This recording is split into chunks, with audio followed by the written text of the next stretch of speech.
Hello everyone, welcome to Sleepy Classes. I am Anshuman and in today's Ghatna Chakra series we are going to see some questions based on environmental laws. अब देखिए आज का जो schedule होता है हमारे यहाँ क्या होता है, पॉलिटी घटना चक्र आता है, उसमें भी हम लोग जो है कॉन्स्टिट्यूशनल लॉज, स्टैट्यूटरी लॉज पर बेस्ड कुछ क्वेश्चंस सॉल्व करते हैं जो कि स्टेट पीसीएस में जिसके आने का चांसेस रहता है।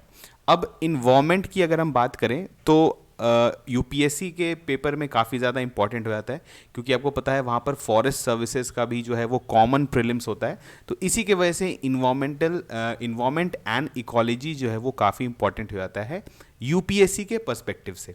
लेकिन अगर आप स्टेट पीसीएस की बात करें तो इकोलॉजी से बहुत ज़्यादा क्वेश्चन आपको देखने को नहीं मिलेगा, वो बेसिकली बायोलॉजी साइंस में कवर हो जाता है। लेकिन आपको अगर इन्वायरमेंट से कुछ क्वेश्चंस देखने को मिलेंगे तो वो इन्वायरमेंटल लॉज से ही मिलेंगे, ठीक है, जो कि स्टैट्यूट्स हैं, चाहे वो वाइल्ड लाइफ प्रोटेक्शन एक्ट हो, फॉरेस्ट एक्ट हो, ठीक है, तो ये डिफरेंट एक्ट्स लॉज जो कि आपके इन्वायरमेंट में है, इस पर बेस्ड आपको क्वेश्चन देखने को मिल सकता है स्टेट पीसीएस में, चांसेस रहते हैं इसके। तो इसीलिए आज जो है हम लोग कवर करेंगे कुछ इन्वायरमेंटल लॉज बेस्ड क्वेश्चन। तो आपको क्या करना है, वीडियो को पॉज करना है, क्वेश्चन को पहले देखिए, एनालाइज करिए, ऑप्शंस को देखिए, फिर जो है अपना करेक्ट अटेम्प्ट करने का कोशिश करिए, फिर आंसर मैच करिए and then see the explanation. ठीक है, तो चलिए करते हैं start without wasting any time. First है आपका question, Gadgil committee report and Kasturirangan committee report sometimes seen in the news are related to. This is again a previous year question है, किसी एग्जाम में पूछा गया ही क्वेश्चन है ये, और ये गडगिल कमेटी रिपोर्ट और कस्तूरी रंगन कमेटी रिपोर्ट बहुत ही इंपॉर्टेंट है। अगर आप मेंस का भी कभी आंसर लिखते हैं, आगे हम लोग देखेंगे कि ये रिपोर्ट क्यों इंपॉर्टेंट है जब इसका एक्सप्लेनेशन देखेंगे, लेकिन ये रिपोर्ट आपके एग्जाम पॉइंट ऑफ व्यू से काफ़ी इंपॉर्टेंट है। ठीक है, तो आपको बताना है कि ये रिपोर्ट्स जो हैं, ये दोनों रिपोर्ट, चाहे वो गडगिल कमेटी रिपोर्ट हो या कस्तूरी रंगन कमेटी रिपोर्ट हो, ये किस चीज़ से रिलेटेड है, ठीक है, या किस टॉपिक से रिलेटेड है। तो आपका फर्स्ट है constitutional reforms, B Ganga action plan, C linking of rivers and D protection of Western Ghats. तो आपको सही ऑप्शन बताना है, इसका सही ऑप्शन क्या है, प्रोटेक्शन ऑफ वेस्टर्न घाट्स। देखिए गडगिल कमेटी रिपोर्ट और कस्तूरी रंगन कमेटी रिपोर्ट, कभी भी आपको वेस्टर्न घाट से रिलेटेड अगर मेंस में भी कोई क्वेश्चन आता है कि वेस्टर्न घाट को कैसे प्रोटेक्ट करना है या फिर गवर्नमेंट को किस तरह से जो है स्टेप्स लेना चाहिए, तो उसमें आप ये दोनों रिपोर्ट को हमेशा कोट कर सकते हैं, क्योंकि ये जो है आप बोल सकते हैं एक तरह से जो है सबसे इंपॉर्टेंट रिपोर्ट है regarding the protection of Western Ghat. अब यहाँ क्या है देखिए, मिनिस्ट्री ऑफ, इसका थोड़ा सा जल्दी से हिस्ट्री जान लेते हैं, इसके डिटेल्स में जो है अभी बहुत नहीं जाएंगे क्योंकि आगे क्वेश्चंस भी हम लोग को देखना है, लेकिन आपको बता देते हैं कि ministry of environment and forest of India जो है मार्च 2010 में एक एक्सपर्ट पैनल, जिसको माधव गडगिल जो हैं, जो कि इसको हेड कर रहे थे, तो इसी कारण इनका नाम गडगिल कमेटी पड़ गया। तो उन्होंने एक जो है गवर्नमेंट ने एक आप बोल सकते हैं कमेटी फॉर्म किया कि बताने के लिए कि वेस्टर्न घाट में जो है वो क्या चीज़ अलाउड होना चाहिए या क्या नहीं अलाउड होना चाहिए, क्योंकि आपको पता है वेस्टर्न घाट जो हमारे जो आपके जो स्टेट्स हैं वो बहुत ही इंडस्ट्रियलाइज स्टेट्स हैं, वहाँ पे अर्बनाइजेशन बहुत फास्ट हो रहा है, चाहे वो आप जानते हैं कर्नाटका हो गया, ठीक है, केरला हो गया, गुजरात हो गया, ठीक है, या फिर बाकी जो और भी जो हमारे वेस्टर्न घाट के जगह पे जो जो स्टेट्स आते हैं, तो ये सारे स्टेट्स में अर्बनाइजेशन जो है वो काफ़ी ज़्यादा तेज़ी से हो रहा था। तो अब इसमें क्या है कि जो वेस्टर्न घाट है वो बहुत ही इकोलॉजिकली सेंसिटिव एरिया है, अगर वहाँ पर थोड़ा सा भी बैलेंस बिगड़ जाता है तो बहुत बायोडाइवर्सिटी लॉस हो सकता है। दूसरा, वहाँ पर डिजास्टर्स भी बहुत सारे हो सकते हैं, जैसे लैंडस्लाइड्स हुआ, फ्रीक्वेंट डिजास्टर्स जो है वो उनका ऑकरेंस हो सकता है। तो इसीलिए एक कमिटी बनाया गया कि हम लोग वेस्टर्न घाट को कैसे सस्टेनेबली जो है मैनेज करें, साथ में ग्रोथ भी इंश्योर करें कि वहाँ पर जो रिक्वायर्ड अर्बनाइजेशन है उसको भी किया जाए। तो इसके लिए क्या था, गडगिल कमीशन बनाया गया था। अब उन्होंने जो है अपना रिपोर्ट पेश किया 31 अगस्त 2011 में। तो बेसिकली इसको जो ओवरऑल इनका जो रिपोर्ट का ओवरव्यू है वो है कि गडगिल, जो माधव गडगिल का जो रिपोर्ट था, इन्होंने जो रिकमेंडेशंस दिया था वो काफ़ी ज़्यादा कंजर्वेटिव और टुवर्ड्स इन्वायरमेंट प्रोटेक्शन था।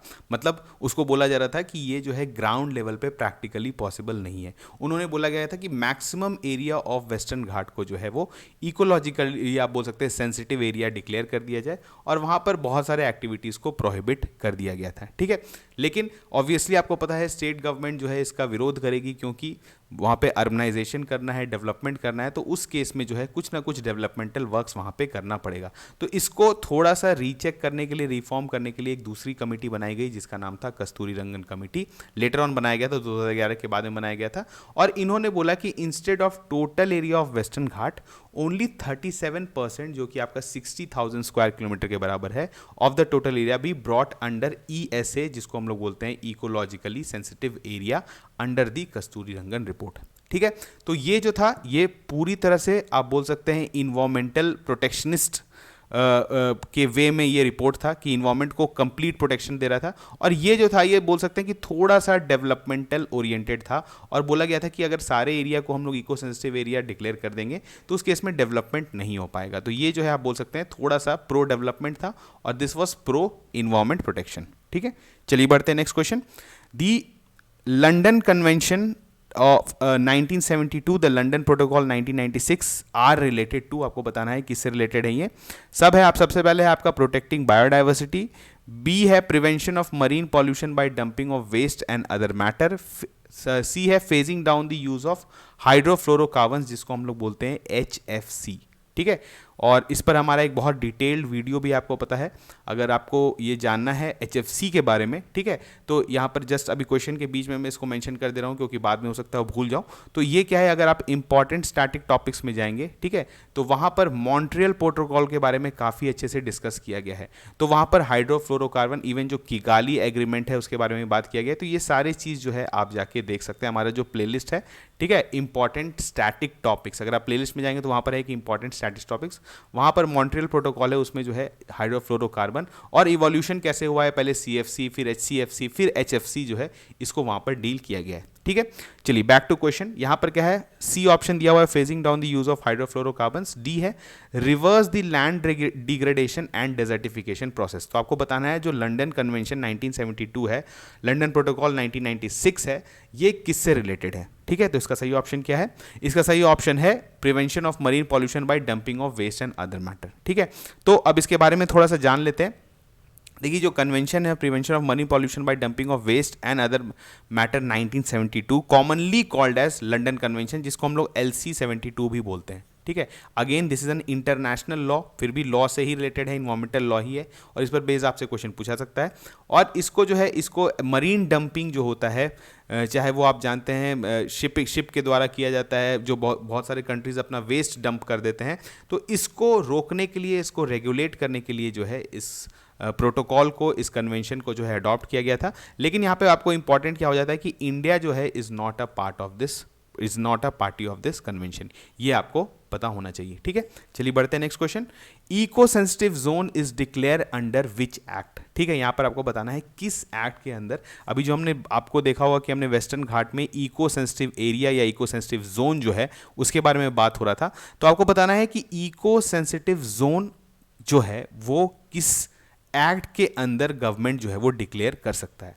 यहां पर क्या क्या है, the water prevention and control of pollution act 1974, B है the environment protection act 1986, C है biological diversity act 2002 and D is national green tribunal act 2010।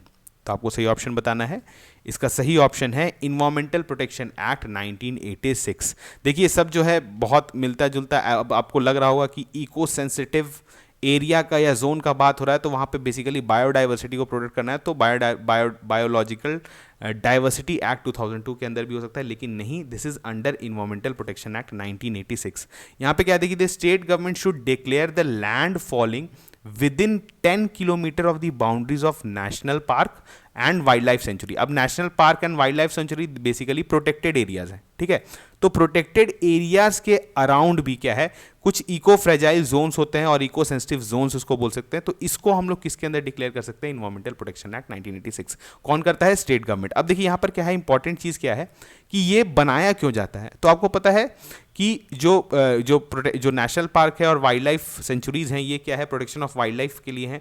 एक एरिया जो है वो जिनको बोल सकते हैं आप कंप्लीट प्रोटेक्शन मिलता है। नेशनल पार्क में थोड़ा ज़्यादा प्रोटेक्शन है, थोड़ा सा उससे कम वाइल्ड लाइफ सेंचुरी में है, लेकिन इसके आसपास का जो एरिया होता है वो बहुत इको फ्रेजाइल होता है, क्योंकि आपको पता है यहाँ पर भी बहुत सारे स्पीसीज देखने को मिल जाते हैं। तो इस एरिया को भी जो है ह्यूमन पॉपुलेशन के द्वारा डिस्टर्ब नहीं किया जाए, इसलिए जो है इको फ्रेजाइल जोन्स इनको बोला जाता है, और इसके लिए यहाँ पर इसको डिक्लेयर कर सकता है as eco sensitive zones under environmental protection act 1986। तो बेसिक एम क्या है? To regulate certain activities around national park and wildlife sanctuary so as to minimise the negative impact of such activities on the fragile ecosystem encompassing the protected area.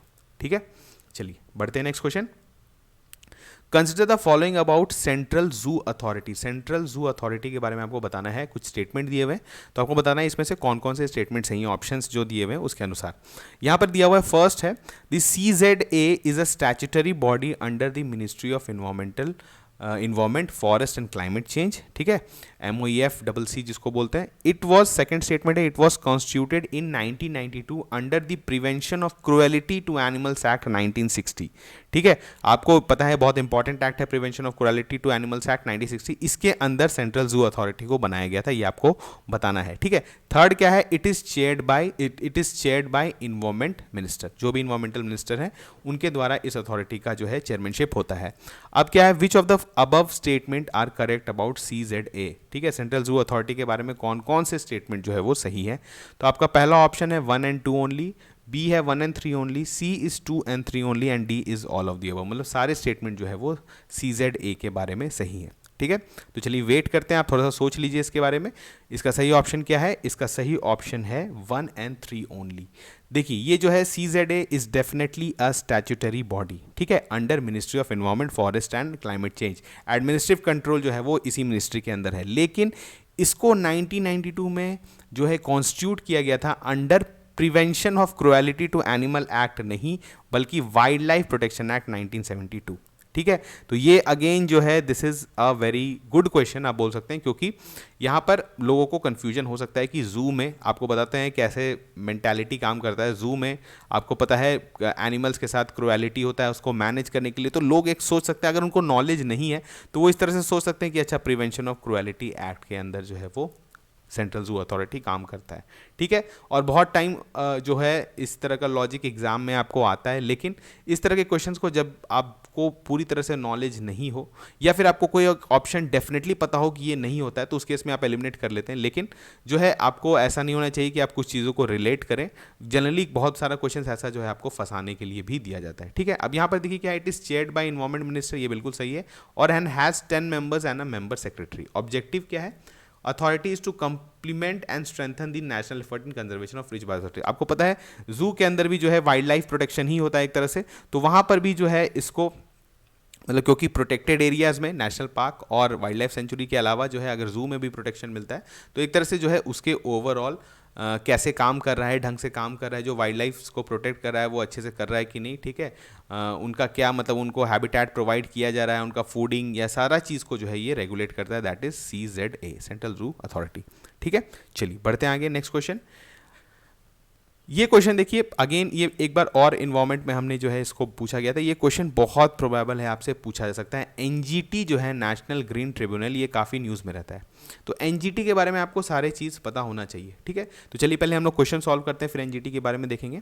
NGT deals with the civil cases under which of the following acts related to the environment. ठीक है, यहाँ पर आपको बताना है, कुछ acts दिए हुए हैं, तो आपको बताना है कि NGT जो है वो किस में जो है सिविल केसेस अगर आता है तो उसमें उसका जुरिस्डिक्शन है, वो सारे केसेस को देख सकता है, जज कर सकता है और जजमेंट सुना सकता है। ठीक है, फर्स्ट है आपका scheduled tribes and other traditional forest dwellers recognition of forest right act 2006, जिसको हम लोग FRA बोलते हैं छोटा में। ठीक है, लेकिन इसका फुल फॉर्म क्या है? Scheduled tribe and other traditional forest dwellers recognition of forest rights act 2006। बहुत ही आप बोल सकते हैं लैंडमार्क एक्ट है ये, इसके बाद जो है बहुत लोगों को फ़ायदा हुआ इससे, तो ये बहुत ही इंपॉर्टेंट एक्ट है।